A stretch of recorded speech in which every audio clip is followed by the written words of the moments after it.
It's your brief but brief. President Trump hosted President Zelensky at Mar-a-Lago to further discuss the framework for potentially ending Ukraine's ongoing war with Russia. Going off a revised 20-point peace plan, Ukraine agreed to 90% of the terms.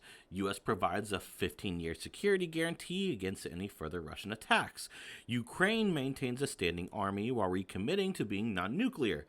A path to EU membership, in addition to some sort of investment package and free trade agreement, for the purpose of rebuilding and modernizing.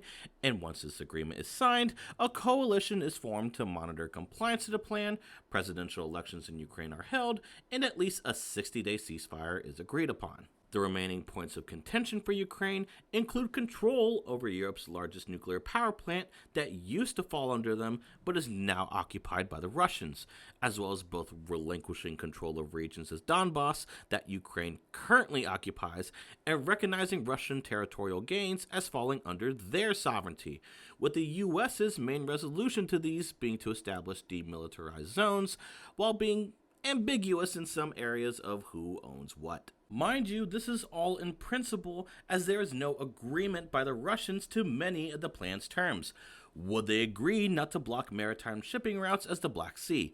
Will they agree to a non-aggression pact against other European countries? Will a ceasefire ultimately give Ukraine a chance to rearm? Before his meeting with Zelensky, Trump said he had a productive phone call with Vladimir Putin. Yet following this meeting, Russia claims Ukraine launched an attack that would ultimately toughen their stance on further negotiations. So even if European leaders buy into this plan, the party in question is showing signs that they're non-committal and that the war could very well wage on. Until next time.